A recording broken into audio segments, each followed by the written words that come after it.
Assalamualaikum warahmatullahi wabarakatuh. Kembali lagi dalam pembahasan mata kuliah Teori Ekonomi Makro. Perkenalkan, nama saya Aditya Firmansyah. Saya di sini sebagai moderator sekaligus pemateri kelompok 5. Saya akan menjelaskan hasil diskusi kelompok kami yang berjudul kemiskinan. Saja dalam pembahasan. Yang pertama ada definisi kemiskinan. Tahukah Anda apakah kemiskinan itu? Menurut Kecuk Suharyono, secara umum kemiskinan didefinisikan ketika kondisi saat seseorang atau sekelompok orang tak mampu memenuhi hak dasarnya untuk mempertahankan dan mengembangkan kehidupan yang bermartabat. Menurut BPS 2016, kemiskinan adalah situasi di mana manusia tidak dapat bertemu kebutuhan dasar seperti makan, pakaian, tempat tinggal, dan pendidikan. Menurut Jain dan Konna 2019, kemiskinan adalah salah satu masalah akses tertutup ke berbagai peluang untuk sumber daya produktif, termasuk modal, sumber daya, dan bahkan peluang kerja. Saya akan menjelaskan persentase kemiskinan penduduk Indonesia. Persentase penduduk miskin pada bulan Maret itu sebesar 9,41%. Besaran tersebut menurun sebesar 0,25% pada bulan September 2015 dan menurun kembali 0,41% pada bulan Maret 2018. Sebelumnya, pada bulan September 2018, angka kemiskinan sebesar 9,66% dan pada bulan Maret 2018 masih di angka 9,82%. Apabila dirunut ke belakang, jumlah orang miskin mengalami penurunan konsisten sejak 2015. Jumlah penduduk miskin pada bulan Maret 2019 sebesar 25,14 juta orang, menurun 0,53 juta orang terhadap bulan September 2018 dan menurun 0,80 juta orang terhadap bulan Maret 2018. Akan tetapi, BPS mencatat disprestasi kemiskinan di perkotaan dan pedesaan masih sangat tinggi. Presentasi kemiskinan di daerah perkotaan pada September 2018 sebesar 6,89%, hanya turun 6,69% atau setara 9,9 juta orang pada Maret 2019. Sementara persentase penduduk miskin di daerah pedesaan pada September 2018 sebesar 13,10%, hanya turun menjadi 12,85% atau 15,14 juta pada bulan Maret 2019. Garis kemiskinan pada bulan Maret 2019 mencatat sebesar 425.250 rupiah per kapita per bulan, dengan komposisi garis kemiskinan makanan terbesar Rp 313.232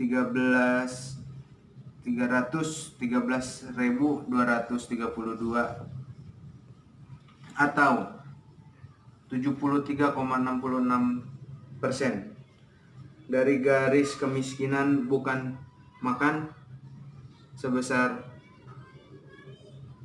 112.018 atau 26,34%.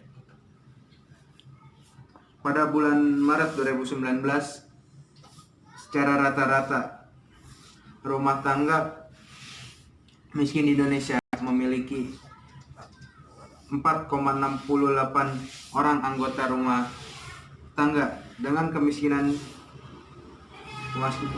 besarnya garis kemiskinan per rumah tangga miskin secara rata-rata sebesar Rp1.990.170 per rumah tangga miskin per bulan. Selanjutnya data kemiskinan di dunia. World Bank atau Bank Dunia memperingatkan negara-negara di Asia Timur dan Pasifik bahwa resiko penurunan pertumbuhan di kawasan tersebut semakin meningkat. Penurunan atau perlambatan ekonomi terjadi akibat berlanjutnya tensi perang dagang antara Amerika Serikat dan Cina yang membuat ekspor impor negara-negara kawasan itu pun ikut tertekan. Sehingga dalam beberapa tahun ke depan, dunia memproyeksikan pertumbuhan ekonomi negara di kawasan ini terus merosot mulai dari 6,3% pada tahun 2018 menjadi 5,8% pada 2019. Lalu 5,7% pada 2020 dan 5,6% pada tahun 2021. Bank Dunia memperkirakan hampir seperempat penduduk di negara-negara berkembang di Asia Timur dan Pasifik hidup di bawah garis kemiskinan. Bank Dunia mengukur tingkat kemiskinan ini dengan batas upper middle income class atau UMIC dengan pendapatan 5,5 US dollar setara Rp77.000 per hari. Hasilnya jumlah penduduk miskin di bawah garis ini justru naik menjadi 24% pada Oktober 2019, lebih tinggi dari bulan April 2019, yaitu sebesar 23,7%. Lebih lanjut, Bank Dunia mengatakan Indonesia progres dari penurunan angka kemiskinan secara nasional. Namun, Bank Dunia mengingatkan bahwa Indonesia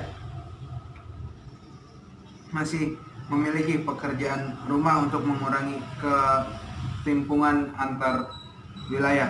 Sebab dari bulan Maret 2018 hingga bulan Maret 2019, Bank Dunia mencatat 28 provinsi berhasil menurunkan angka kemiskinan. Namun 6 provinsi lainnya justru mengalami kenaikan. Masalah utama ada di Indonesia Timur. Bank Dunia menyebut saat kemiskinan di Jakarta bisa ditekankan menjadi hanya 5,3%, tapi di saat yang bersamaan kemiskinan di Papua masih menjadi yang tertinggi dengan 27,5%. Assalamualaikum warahmatullahi wabarakatuh. Saya Sofi Sofwatul Rahmah akan menjelaskan tentang faktor penyebab kemiskinan.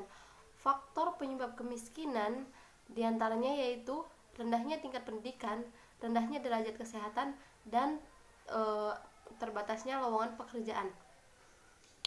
Menurut laporan yang dikeluarkan oleh Bank Dunia, ada 5 faktor yang mempengaruhi terjadinya kemiskinan. Yang pertama yaitu pendidikan, yang kedua yaitu jenis pekerjaan, yang ketiga yaitu gender, yang keempat akses terhadap pelayanan kesehatan dan infrastruktur, dan yang kelima yaitu lokasi geografis. Yang pertama, pendidikan. Kemiskinan selalu dikaitkan dengan ketidakmampuan dalam mencapai pendidikan yang tinggi. Hal ini dikarenakan mahalnya biaya pendidikan. Walaupun pemerintah sudah mengeluarkan kebijakan untuk membebaskan uang bayaran di tingkat SD dan SLTP atau SMP. Namun biaya pendidikan lain yang harus dikeluarkan cukup tinggi, seperti uang yang dikeluarkan untuk membeli buku dan seragam sekolah. Yang kedua, jenis pekerjaan. Kemiskinan juga selalu dihubungkan dengan jenis pekerjaan tertentu. Di Indonesia, kemiskinan selalu terkait dengan sektor pekerjaan di bidang pertanian. Baik di wilayah pedesaan maupun perkotaan, sektor pertanian merupakan penyebab utama kemiskinan. Dalam studi ditemukan bahwa sektor pertanian menyumbang lebih dari 50% terhadap total kemiskinan di Indonesia. Yang ketiga yaitu gender. Hubungan antara kemiskinan dengan gender di Indonesia sangat terasa sekali, yaitu penduduk perempuan memiliki posisi yang lebih tidak menguntungkan daripada penduduk laki-laki, karena mayoritas dari mereka setelah menikah itu menjadi pengangguran atau ibu rumah tangga. Yang keempat yaitu hubungan antara kemiskinan dengan kurangnya akses terhadap berbagai pelayanan dasar infrastruktur.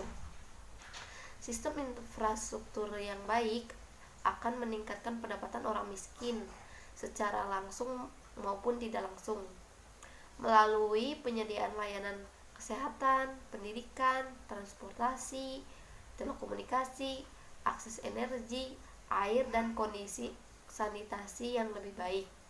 Yang kelima, lokasi geografis. Lokasi geografis berkaitan dengan kemiskinan karena ada dua hal. Yang pertama yaitu kondisi alam yang terukur dalam potensi kesuburan tanah dan kekayaan alam. Yang kedua yaitu pemerataan pembangunan, baik yang berhubungan dengan pembangunan desa dan kota ataupun pembangunan antar provinsi di Indonesia.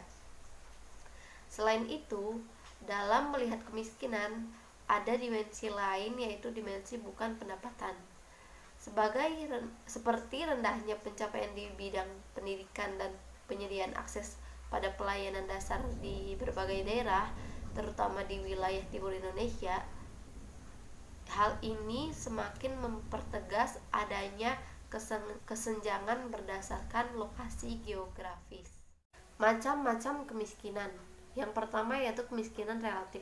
Kemiskinan relatif adalah suatu ukuran mengenai kesenjangan di dalam distribusi pendapatan. Biasanya dapat didefinisikan dalam kaitannya dengan tingkat rata-rata dari distribusi yang dimaksud. Yang kedua yaitu kemiskinan absolut. Kemiskinan absolut adalah derajat kemiskinan di bawah di mana kebutuhan minimum untuk bertahan hidup tidak dapat terpenuhi. Yang ketiga yaitu kemiskinan absolut. Yang ketiga yaitu kemiskinan struktural. Kemiskinan struktural adalah kemiskinan yang disebabkan karena ketimpangan dalam struktur ekonomi suatu negara atau struktur pendistribusian fasilitas yang membuat suatu daerah penduduknya menjadi miskin. Yang keempat yaitu kemiskinan sosial budaya.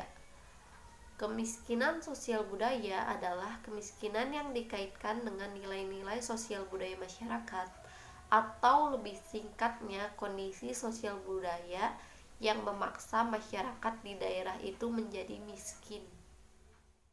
Sedangkan macam-macam kemiskinan yang dikemukakan oleh Sonny Heri ada dua jenis, yaitu yang pertama kemiskinan yang bersifat kronis. Ciri dari kemiskinan ini diantaranya adalah sangat terbatasnya infrastruktur transportasi yang menunjukkan bahwa penduduk miskin yang tinggal di daerah terpencil sering mengalami sakit yang berkepanjangan dan tidak mampu mengakses pelayanan kesehatan, serta tidak memiliki banyak peluang untuk memperoleh pendidikan. Kemiskinan ini biasanya akan menghasilkan keturunan yang miskin juga, sehingga jenis ini sering dikatakan dengan kemiskinan antar generasi. Yang kedua, kemiskinan sementara.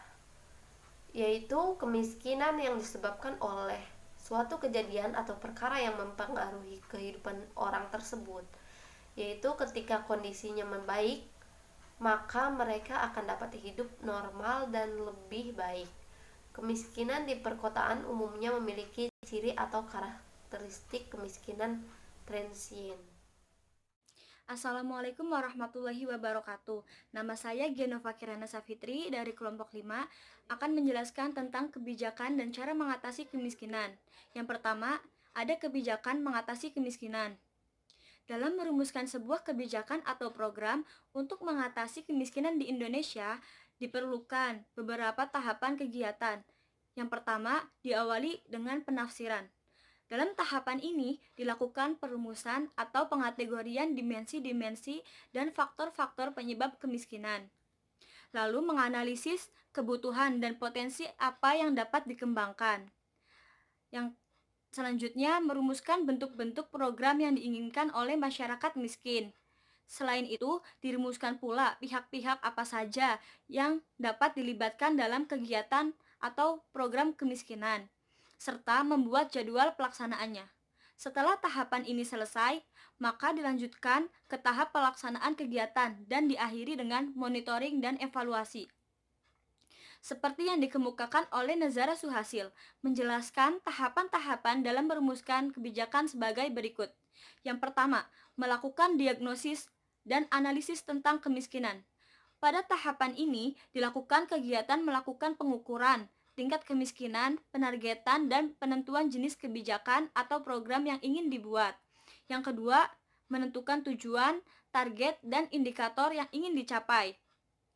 Yang ketiga, merancang dan mengimplementasikan program. Yang keempat, mengevaluasi program yang berfungsi untuk mengetahui dampak dari kegiatan yang telah kita lakukan. 2.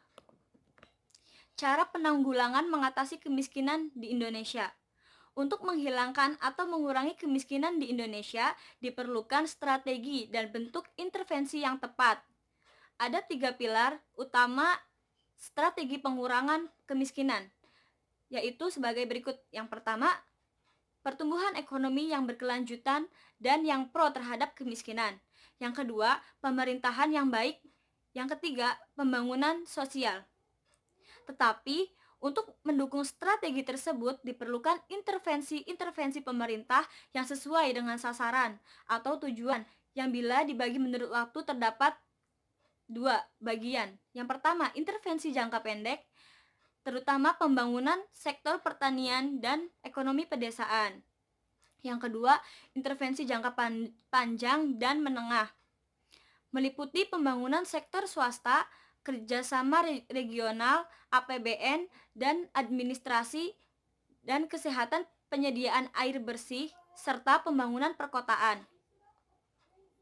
Langkah-langkah penanggulangan kemiskinan ini tidak dapat ditangani oleh satu sektor saja, tetapi harus multisektor dan lintas sektor, melibatkan stakeholder terkait untuk meningkatkan efektivitas pencapaian program yang dijalankan.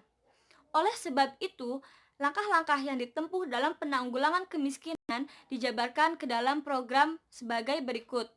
Yang pertama, program pelayanan kesehatan masyarakat. Dan yang kedua, program pelayanan pendidikan. Berbagai upaya untuk mengatasi kemiskinan telah dilakukan oleh pemerintah yang diaplikasikan dalam wujud dan program yang baik bersifat langsung maupun tidak langsung.